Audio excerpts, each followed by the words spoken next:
gostar de mim, porque eu passo por aqui, também nunca prejudiquei ninguém. E infelizmente as pessoas tendem a olhar muito para nomes. Tive a falar com o pastor Manuel Arthur e as pessoas seguem muito a nomes, né, e denominações. Mas graças a Deus que a gente precisa de seguir Jesus, não é? Glória a Deus, porque no céu os nomes não vão ter valor. Um dia no reino de Deus os nomes acabam. Não há nomes. Deus não olha para nomes. Deus olha para a fidelidade e para o caráter das pessoas, não é? Há muita gente que tem muito carisma, mas não tem caráter. E há quem tenha as duas coisas. Qual será o preferível? O carisma e o caráter, ou o carisma?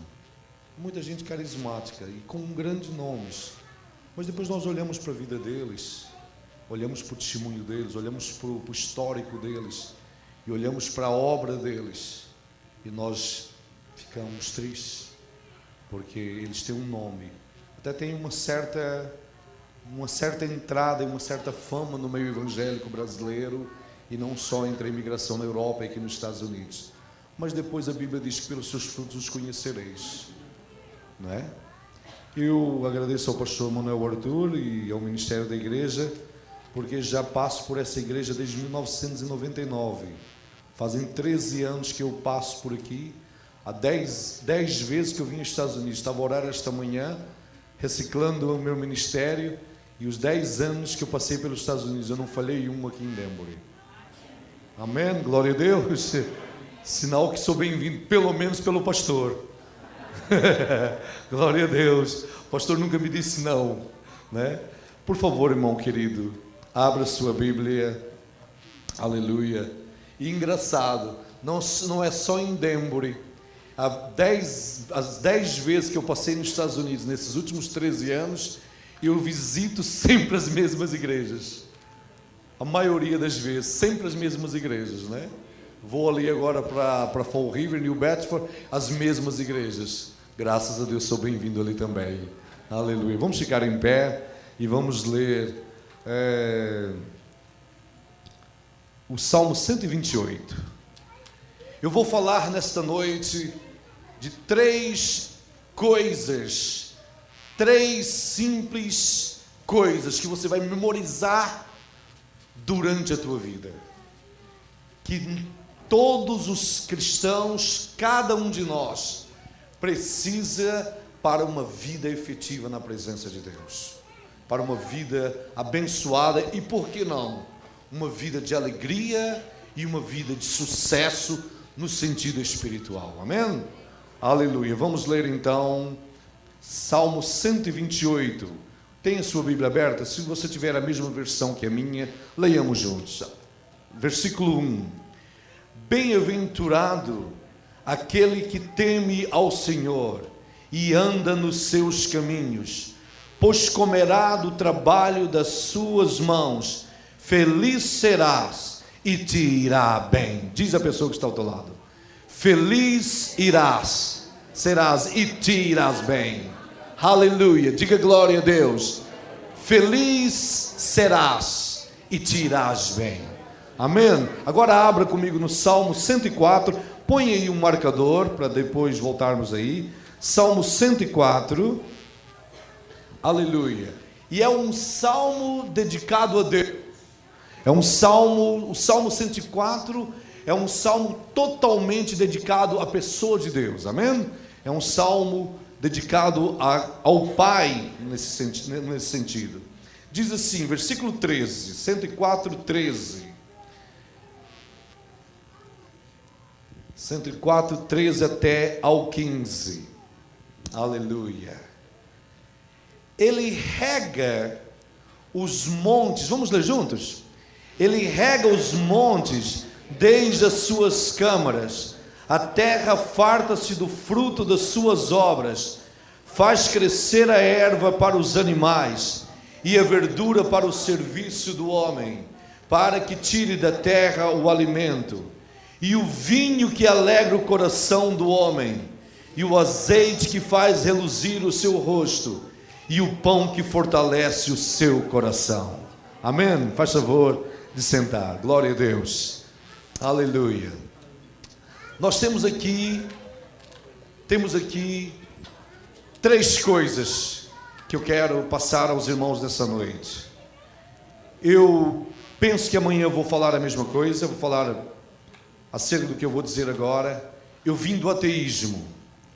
Eu fui criado, meu pai nunca creu em Deus, a minha mãe era crente, no sentido cria na existência de Deus, mas eu fui criado, vamos lá, num lar conturbado, num lar com muitos problemas. E o que aconteceu? Muito cedo eu conheci as drogas leves, etc. Já contei aqui. E com 15 anos de idade eu jogava futebol. A minha carreira de jogador de futebol, ela ficou para a história. Eu me tornei ateu, apesar de ter sido batizado, crismado, levado à comunhão solene. Eu me tornei um antideus, eu e meu irmão, meus outros irmãos e etc., com exceção das minhas irmãs gêmeas. E me converti com a idade de 24 anos. Ou seja, cheguei a rasgar a própria Bíblia, cheguei a negar a existência de Deus. Eu não tive o privilégio que a irmã Adelina teve, o pastor Manuel teve, de conhecer a Deus na juventude, que muitos de vocês tiveram. O meu Deus, eu posso abrir o véu aqui, o meu Deus, até a idade dos 24 anos, eram as drogas, as mulheres e as músicas satânicas, o heavy metal. Rock in Rio de 1905, lá estava eu, na frente do palco, primeiro a chegar naquele festival. Então, mas Deus mudou a minha vida, transformou os meus caminhos e fez de mim uma nova criatura. Aleluia! E é isso que Ele fez na vida de cada um de nós. Ele transformou-nos, Ele teve misericórdia de nós. Não é? Eu posso dizer que se não fosse Deus, eu já não estaria aqui. Antes de conhecer Jesus, antes de ter uma relação pessoal com o Senhor, eu passei por 11 tentativas de homicídio. Tentaram tirar a minha vida 11 vezes no mundo do crime, no mundo da violência, do tráfico de drogas. Eu conheço todas as favelas do Rio de Janeiro, conheci todas, mas Deus me tirou do charco de lodo e mudou a minha e a tua vida. Aleluia! Você pode levantar as tuas mãos e dar glória ao nome do Senhor. É essa a pregação desta noite. A Bíblia diz que bem irá o homem que teme ao Senhor. A nossa vida, ela era um caos antes de conhecer a Deus. Eu gostaria de ter tido o privilégio de ter conhecido ao Senhor na minha infância, na minha adolescência. Talvez não teria sofrido tanto, talvez não teria passado pela vida, pela dor, pela desgraça que passei. Eu fui a ovelha negra da família até os 24 anos de idade. Hoje eu sou a ovelha mais abençoada da minha casa. Aleluia! Por quê? Porque Deus mudou a minha vida. E eu quero passar essa mensagem para ti nesta noite. Deus também mudou a tua vida. Os filhos do pastor Arthur, eles não são cristãos porque eles são filhos de pastor e filhos de serva de Deus. Eles são filhos de Deus porque eles tiveram uma verdadeira experiência com Deus. Porque filho de pastor não é pastorzinho, filho de diácono não é diáconozinho, filho de crente não é crentinho, assim como filho de peixe é peixinho. Todos nós tivemos uma experiência com o Senhor. Você pode dar um sorriso nessa noite? Aleluia! E aqui nós vemos um versículo que fala que o homem que trabalha, ele vai colher do fruto do seu trabalho. Ele vai colher do fruto da sua entrega, da sua dedicação. E o que eu quero passar para os irmãos nessa noite são 3 elementos sem os quais nós não podemos ser felizes. Não há felicidade se nós não tivermos essas três coisas na nossa vida. O crente, ele pode, olha, eu estou, como os irmãos sabem, o pastor Manuel é um dos apoiadores do meu curso de doutoramento em Portugal, no Brasil, doutorado. O meu supervisor, o Dr. James Crossley, em Sheffield, Inglaterra, ele conhece a Bíblia melhor do que qualquer um de nós. Ele cita a Bíblia nas suas palestras melhor do que qualquer um de nós. É um acadêmico, é um erudito, é um cérebro, nós dizemos em inglês, is a brain on two legs, né? É um cérebro sobre duas pernas. Contudo, ele nunca teve uma experiência de salvação. Nós podemos não ter tanto conhecimento. Não é o conhecimento que nos torna melhores cristãos. O que nos torna melhores cristãos é o nosso relacionamento com Deus. Aleluia, você pode dar glória a Deus. E há muita gente que conhece a Bíblia de cabo a rabo, de fio a pavio, de capa a capa, mas não tem um relacionamento profundo com o Senhor. E é essa a essência da vida cristã. Eu posso ter muito conhecimento, eu posso ter muita bagagem bíblica, conhecimento, mas se eu não tiver a essência, aquilo que, aleluia, faz de mim um crente verdadeiro, eu não passo de teoria. Por isso eu quero dizer, Deus não quer dar apenas a ti o carisma, Ele quer dar a ti também o caráter do crente. Ele quer transformar a tua vida, quer fazer de ti uma pessoa melhor, quer fazer de ti alguém que vai trazer uma influência sobre a vida da sua família, dos seus amigos, dos seus colegas de trabalho. Aleluia. Eu não ganhei o meu irmão Marcos Alex, marxista, leninista, comunista, petista, presidente do Partido dos Trabalhadores do Mato Grosso do Sul, em Campo Grande, através do conhecimento teológico. Não foi o conhecimento teológico, os meus canudos, que fizeram com que o meu irmão entendesse que Deus tinha um plano na vida dele, mas foi a vida que eu vivo que fez com que eles entendessem que Deus está na minha vida. Quando Deus está na nossa vida, as pessoas vão saber que Deus está na nossa vida. Aleluia. E aqui nós vemos três coisas fundamentais. Há um termo acadêmico chamado sine qua non. Quem é que já ouviu falar desse termo? Sine qua non. Sem o qual não poderá ser. São três coisas, e nós vamos às três primeiras coisas. Primeiro, o vinho. Veja lá, eu fico na casa de de um vigário anglicano, na Inglaterra, meu amigo Harry Potter. Ele é Harry Steele, mas eu chamo ele de Harry Potter, só para brincar com ele. Ele é um vigário anglicano. Vocês já ouviram falar da igreja anglicana, não já? Mas ele é um vigário anglicano nascido de novo. Aleluia!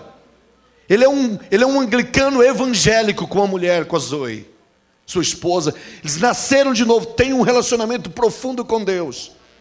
E eu ia passando esses dias no corredor da casa dele, porque eu fico hospedado na casa dele quando eu estou lá na universidade em Sheffield.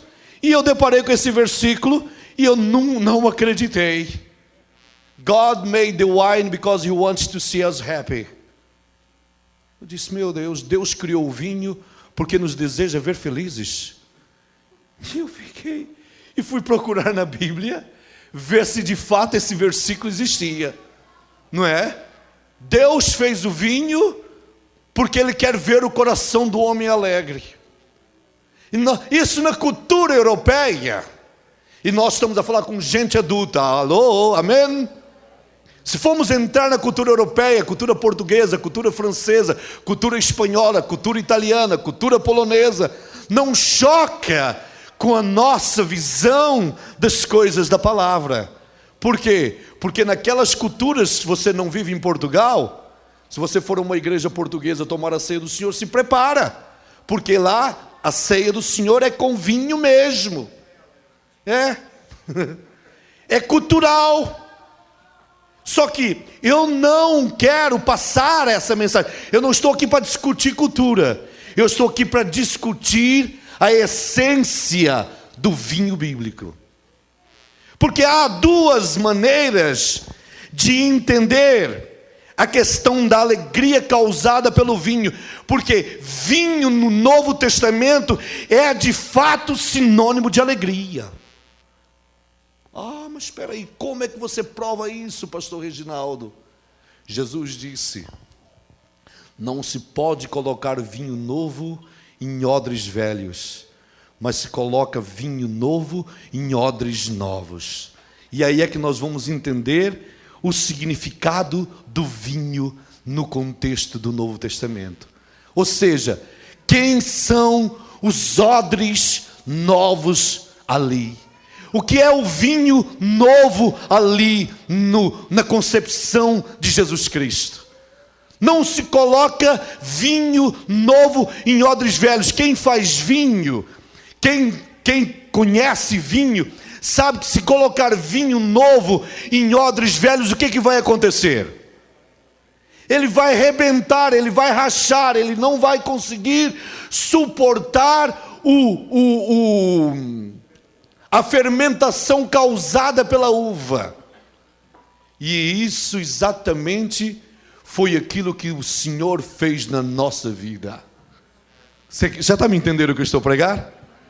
Ele transformou primeiro a nossa vida e encheu-nos do vinho da alegria, que quer dizer, Ele encheu-nos da alegria da salvação. Quem é que está feliz por ser salvo aqui?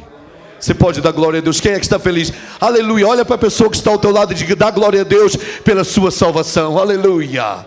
Aleluia. Esse vinho novo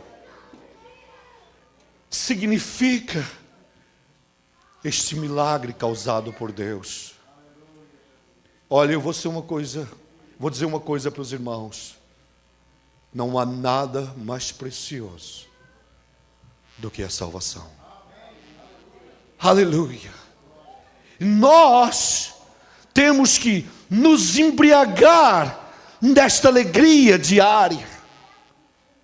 Irmãos, eu quero dizer que infelizmente, pastor Manuel falou aqui no princípio do culto, nós vivemos em dias de secura, de indiferença, em que as pessoas não têm prazer nas coisas de Deus. A salvação deve ser algo não só amada, mas preservada por nós. Olha, eu vinha no avião de Lisboa a Londres, e no saguão do aeroporto de Lisboa tinham cerca de 200 pessoas que iam embarcar no avião para Londres. E justamente aonde é que eu fui me sentar? Fui me sentar ao lado de um ancião das Testemunhas de Jeová.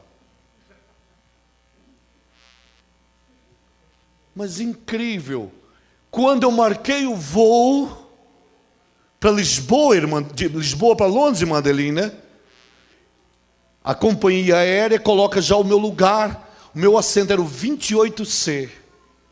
E eu fui na internet e mudei do 28C para o 6C para ficar mais próximo da porta para sair rápido. Nem me diga, sentei ao lado do ancião das Testemunhas de Jeová, com uma capacidade bíblica fora do normal. Eu compartilhei com a irmã Rita na quarta-feira.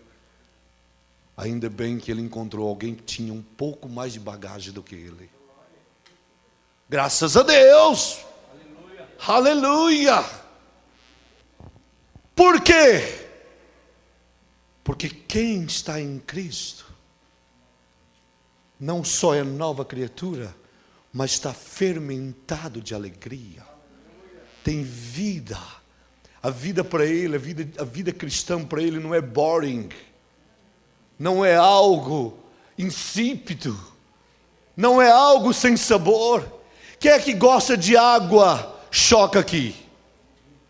Ninguém aqui bebe água choque. Nós queremos água com sabor. O cristianismo, a fé e o relacionamento com Deus não é algo insípido, não é algo inodoro, sem cheiro e sem sabor. A vida cristã é algo maravilhoso. Levanta a tua mão e dá glória a Deus. Diga glória a Deus, diga aleluia. É maravilhoso servir a Deus. Eu não sei porquê.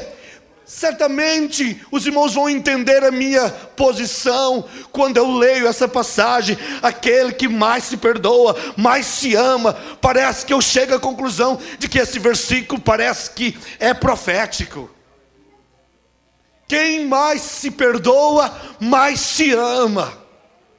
Se eu me sinto perdoado por Deus, se eu me sinto realmente perdoado pelo meu passado, eu quero dizer uma coisa aqui nesta noite para esta congregação: se Deus perdoou alguém como eu, pode perdoar qualquer pessoa.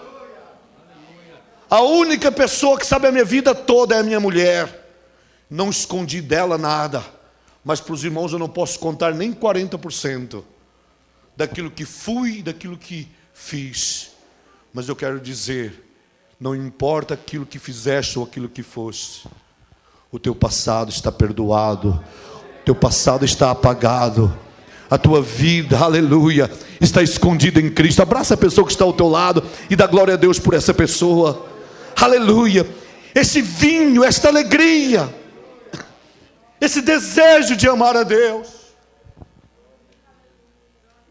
Eu cheguei em Neves Ferreira em 1989, os irmãos imaginam, eu tinha o cabelo como o cabelinho do Carlos, assim ó, cabelo bonito, 24 anos de idade.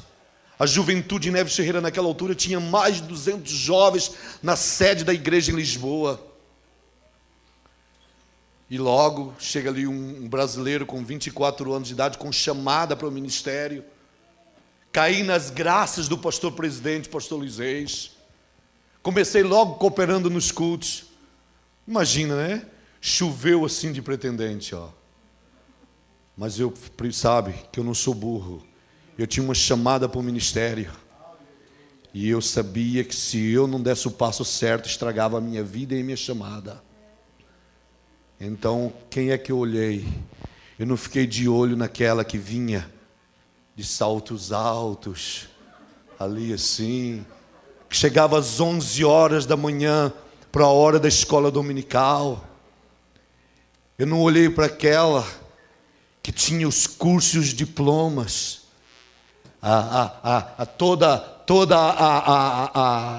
aquilo que pudesse atrair o coração de um jovem da minha idade. Eu olhei para aquela que chegava lá 7:45 da manhã, 7:45 da manhã. Para quem não sabe o que é 7:45, 7:45.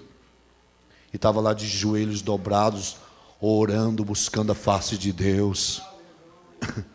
Por quê? Porque eu não queria danificar a chamada de Deus e aquilo que Deus tinha para mim. Você sabe de que eu estou a falar, né? Estou a falar daquela portuguesa que teve aqui esses dias. Aleluia. Que vinha de uma tendência suicida de 3º grau. 2 tentativas de homicídio, de suicídio, de uma experiência profunda com Deus também. E ela escreveu no papel, quando ela leu aquele livro do irmão David Young Cho, do Paul Young Cho, a 4ª dimensão, quem é que se lembra desse livro? E ela leu e escreveu 3 coisas no papel. O que é que ela queria de um namorado, de um noivo, de um homem de Deus? Ela escreveu: quero um homem que me ame mais a mim do que eu ame a ele para me dar segurança. Quero um homem que tenha uma chamada de Deus. E quero um homem que faça tudo aquilo que eu quero. Tudo aquilo que eu pedi, ele vai fazer por mim. Exatamente, olha, deu certinho. Mas veja o primeiro pedido dela: um homem que amasse a Deus. E é isso que eu quero passar nesta noite para os irmãos. Amamos a Deus de verdade? É a salvação. Irmãos, se vocês conversassem com aquele homem, testemunho de Jeová, se vocês conversassem com aquele líder, Eu saí do avião pesaroso por ele. Eu trouxe um cartão da empresa dele em Londres. Eu vou enviar-lhe algum material. O entendimento dele da Bíblia, completamente antagônico ao entendimento evangélico da palavra. Nós muitas vezes não valorizamos aquilo que Deus nos tem dado. Deus nos deu tanto. Deus nos revelou a sua palavra. Encheu-nos de vinho. Você pode dar glória a Deus? Nós, os que não nasceram na igreja, os que não nasceram no evangelho, os que não tiveram uma experiência desde o berço, sabemos daquilo que estamos a falar. Porque alguns aqui tiveram uma experiência, foram educados na palavra desde o berço, desde o dia que vieram ao mundo. Não foi o meu caso. E essa salvação, ela precisa de ser amada, preservada e, aleluia, cultivada. Em segundo lugar, vamos então ao segundo ponto.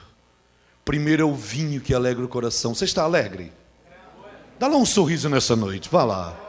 Quem é que tem um sorriso? Dá lá um sorriso. Olha lá o Carlos, olha. O irmão Carlos está sempre sorrindo.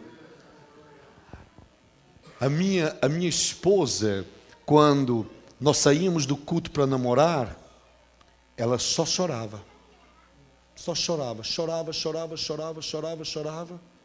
E eu disse, meu Deus, eu não posso casar com uma mulher assim, porque como é que vai ser? Ela vai passar a vida toda a chorar? Né? Só chorava. Por quê? Porque havia um espírito de suicídio que queria tirar a vida da Alexandra. E eu trabalhava no Chimarrão. Quem não sabe o que é o Chimarrão? É uma churrascaria em Lisboa. E você sabe o que eu fazia nessa churrascaria? Eu cortava carne. O cortador de carne. E fiz um propósito com Deus. Jejuar 30 dias para que minha mulher ficasse, para minha noiva ficasse liberta. A cortar carne da meia-noite à meia-noite. Quando era meia-noite eu entregava o jejum. E comia alguma coisa e começava novamente. Fiz isso. Sabe o que aconteceu? No dia 1 de novembro de 1989, a minha esposa ficou liberta para o resto da vida. Aleluia. Por quê? Porque Deus, Ele quer encher-nos da alegria da salvação. Aleluia. Fecha os teus olhos e diga glória a Deus agora. Precisamos de sentir esta alegria diária. Algo que não pode deixar de nos atacar, de nos atingir, é esta alegria.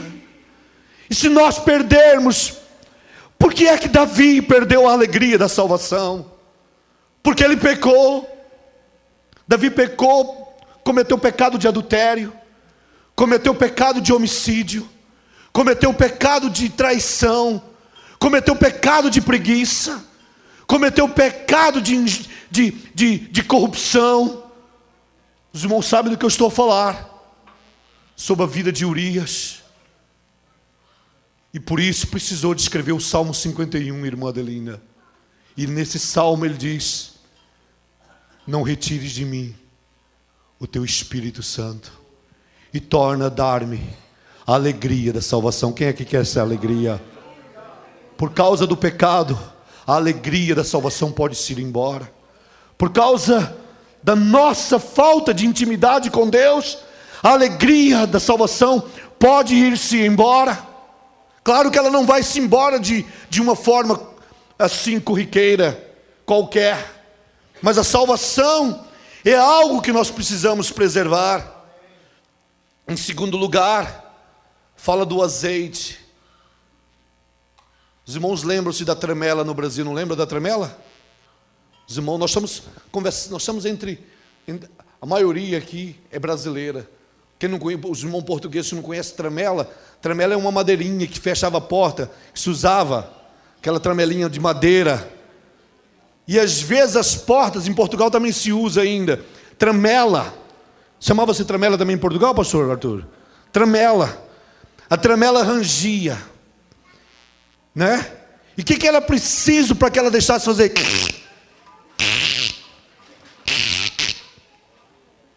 Precisava de óleo. E eu quero perguntar, como é que vai o óleo na tua vida? Quem é que está a entender, né? Estão, por amor de Deus, estão a entender o que estou pregando? Como é que está o óleo na tua vida? Há óleo na minha e na tua vida? Como é que eu posso estar como o salmista diz, o azeite que faz reluzir o rosto do homem? O que o azeite lembra na Bíblia? O que o azeite simboliza? Diga, diga. Diga, diga, irmãos. A presença de quem? Não retires de mim o teu Espírito Santo. Torna a dar-me a alegria da salvação. Dá lá um sorriso agora para Jesus. Aleluia. Torna a dar-me a alegria da salvação. Sem essas coisas aqui, não há vida cristã. Eu posso ter todo o conhecimento, toda a teologia, tudo aquilo, mas se eu não tiver em mim a alegria da salvação, eu não passo de um farrapo na presença de Deus. Se eu não tiver, olhe, há muito crente, desculpa, eu tenho que dizer isto, que pensa que santidade é chupar limão azedo com sal. Não é? Já viram? Uns pode sorrir. Quem é que assistiu O Nome da Rosa aqui? O filme Nome da Rosa, de Sean Connery, com Sean Connery. Quem é que assistiu? O Nome da Rosa fala de um mosteiro, de um monastério do século XII, em que os monges da Idade Média na Europa, eles acreditavam que a santidade era algo tão exigida por Deus, no contexto da Idade Média, que nem sequer podiam sorrir. E houve um que era tão fanático que ele pegou num livro, num calhamaço dessa grossura, e ele passou o que? Tinta venenosa. E cada um que vinha dos monges mais alegres, felizes, que sorriam, que vinham ao monastério, o que ele fazia? Ele dava aquele livro para aquela pessoa ler, e ela, para ler, ela precisava fazer assim, e passar no livro. Então a pessoa, ao passar o dedo na língua para paginar o livro, ela morria envenenada. Ele envenenava as pessoas que sorriam. Moral da história: Deus não quer que você seja um sepulcro caiado. Diga glória a Deus, aleluia. Deus quer que você seja, aleluia, tenha um rosto reluzente. Eu gostava que você olhasse para o rosto da pessoa que está ao teu lado agora. Olha para o rosto da pessoa que está ao teu lado. O que você vê? Aleluia, um rosto reluzente, um rosto de alegria, de felicidade, a gozo e alegria na vida das pessoas. É isso que Deus quer ver. Olha, a marca registrada da minha mulher agora, antes era o choro, antes eram as lágrimas, antes era a depressão, antes era a rejeição familiar, mas o dia em que ela aceitou Jesus, você olha para a cara. Quem é que conhece a minha esposa aqui? Lembra dela? Esteve aqui esses dias pregando, há 3 meses atrás. Você olha para ela, a primeira coisa que ela faz é assim, ó. Tem um sorriso, por quê? Porque a alegria do Senhor, a nossa força é. Aleluia.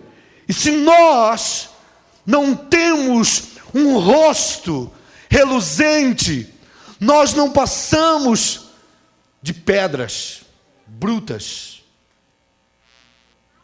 Irmãos, nós precisamos de transmitir gozo no nosso olhar. Os irmãos concordam comigo? Precisamos transmitir alegria no rosto. A nossa face fala muito. Há crentes que nunca sorriem. Não é o caso do irmão Carlos. Terceiro, olha só, vamos ver qual é o primeiro? O vinho que alegra o... Mas não é o vinho, não vos embriagueis com vinho em que há contenda, mas enchei-vos do Espírito Santo. Aleluia. Não interpretemos como um vinho material e físico, mas interpretemos como um vinho espiritual que enche a alma. Aleluia. Você sabe por que nós podemos conter? Qual é esse vinho novo que Jesus disse? Jesus estava falando da nova doutrina em relação à lei, a doutrina nova que ele vinha trazer em relação à lei que matava o homem, a lei que o homem não podia cumprir. E então Jesus volta-se para eles e diz: não se pode colocar vinho novo em odres velhos. Ou seja, eu vim trazer uma nova doutrina, e só pode entender e só pode receber essa revelação quem passar por uma regeneração, por uma nova experiência. O que é o novo nascimento? Quem é que sabe o que é o novo nascimento? O novo nascimento não é um processo que se dá da terra para o céu, mas é um processo que se dá dos céus para a terra. Eu não nasço de novo, eu não nasci de novo porque eu escolhi nascer de novo. Eu nasci de novo porque está escrito que não fomos nós que escolhemos a Ele, mas Ele nos escolheu a nós. Aleluia. Ele nos escolheu, nós nascemos de novo e fomos cheios deste vinho, desta alegria, desse desejo, desse prazer de amar a Deus. E em segundo lugar, olha lá uma coisa, para aqueles que conheceram Jesus já na juventude e já jovens, diz lá, vou fazer uma pergunta: as tuas feições mudaram? O teu ar mudou? Quem é que acha que a sua cara mudou? A minha cara mudou. A minha mudou. Eu parecia um vampiro. Sério? Olha, eu vou provar que o crente, os demônios inclusive conhecem um crente quando ele está cheio da alegria da salvação. Até, olha, eu me lembro de casos de demônios não conseguirem olhar no meu rosto. Por quê? Porque havia o brilho e a unção do Espírito Santo. E eu quero dizer uma coisa para cada um de nós: se você não tiver brilho, meu irmão, você não vai atrair ninguém. Nós precisamos de ter brilho, precisamos de ter azeite. O azeite, só se recebe o azeite se nós viermos aonde? Ao lagar. Precisamos de azeite. Já não se canta aquele corinho que se cantava há 20, 25 anos atrás, que eu sou crente apenas há 24 anos. Põe azeite em minha lâmpada, Senhor, pois eu quero servir-te com amor. Quem é que se lembra desse corinho tão lindo? De madrugada o crente vai buscar poder, não é? Lembra? Tão cantado na década de 70, 80, hoje já não se canta mais. E por fim, o pão. Quem é que gosta de pão aqui? Aleluia, diga aleluia, eu gosto de pão, é? Todos nós gostamos de pão. Vocês vão entender o porquê que eu preguei essa mensagem. É uma mensagem missionária. O que é o pão para você? O que é que o pão significa para ti? O que é que o pão significa para ti?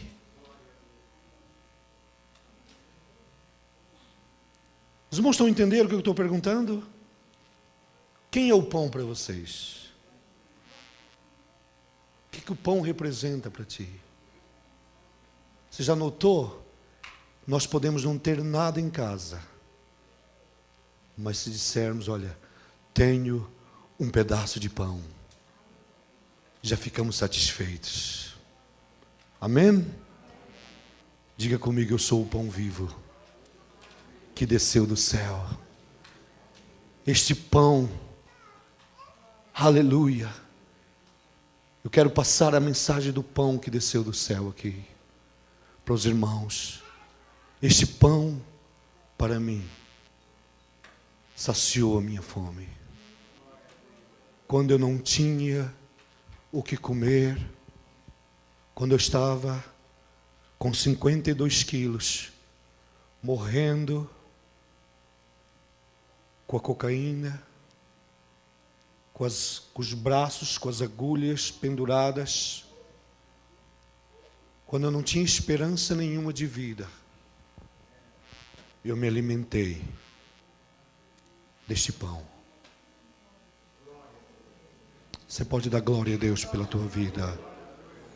Esse pão que fortalece o coração, esse pão é Jesus, do qual nós precisamos nos alimentar. E eu quero passar isso. Eu não vim aqui para pregar teologia. Eu quero lá saber de teologia hoje à noite.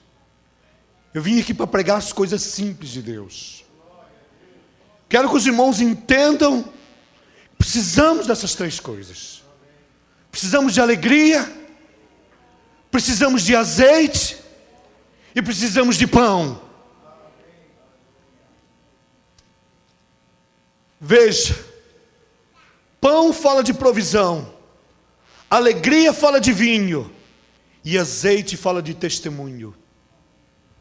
Há quanto tempo faz que você não fala de Jesus para alguém?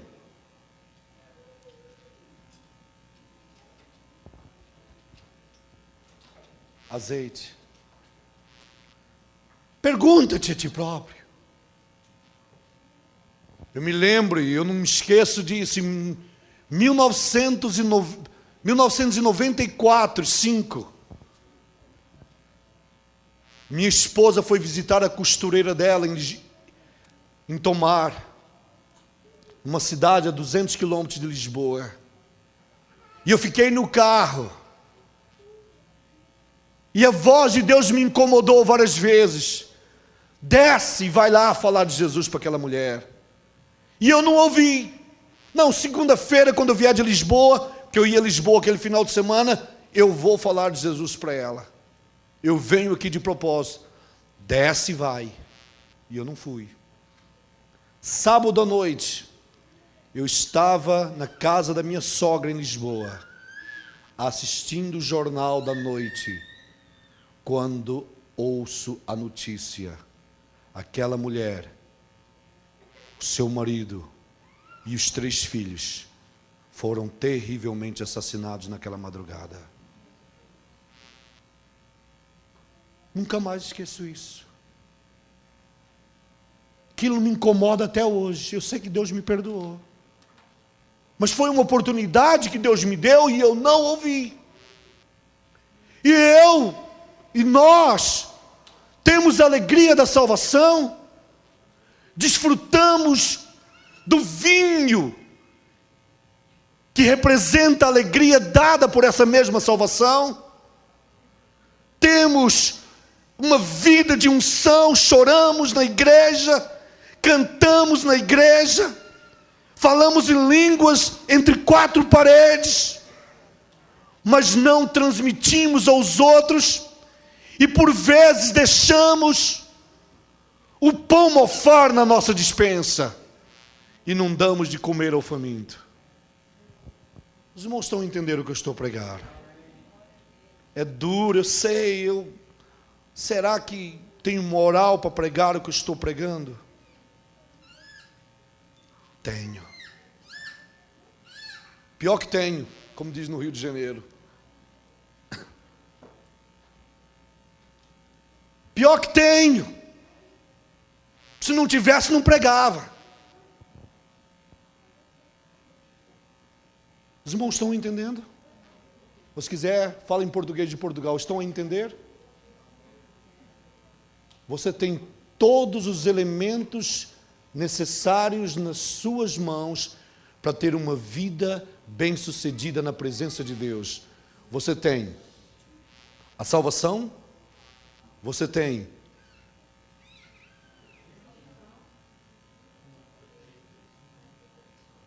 o pão. Não deixe o pão mofar na despensa. E é o último testemunho que eu termino aqui com esse testemunho. O ano passado, quando eu saí daqui para Nova York, cheguei em New York,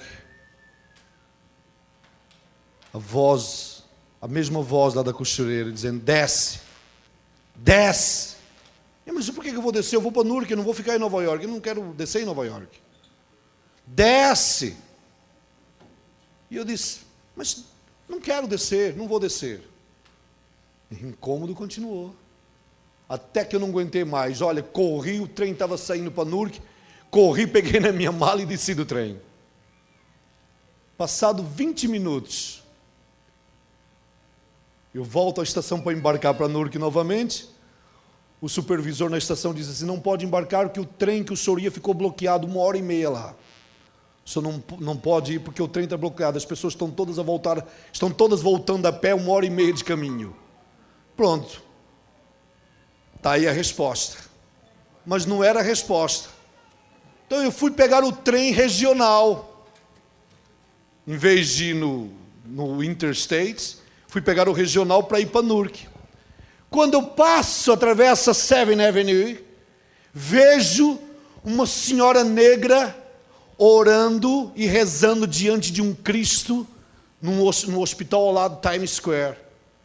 E então pronto, já sabia, uma jamaicana. Já sabia a razão. Eu comecei a falar de Jesus para ela. Ela começou a chorar. Começou a chorar.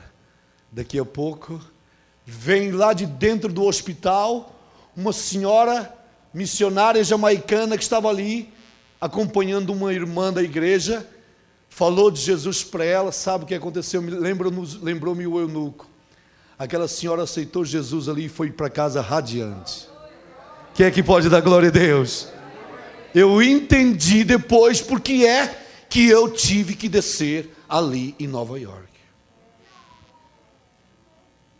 Irmão, missão não é apenas fazer o que a Jaqueline fez.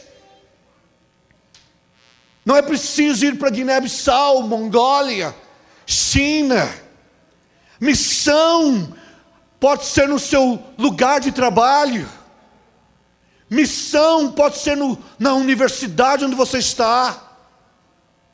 Missão pode ser lá na casa onde você está limpando. Aquela senhora precisa de ouvir falar de Jesus.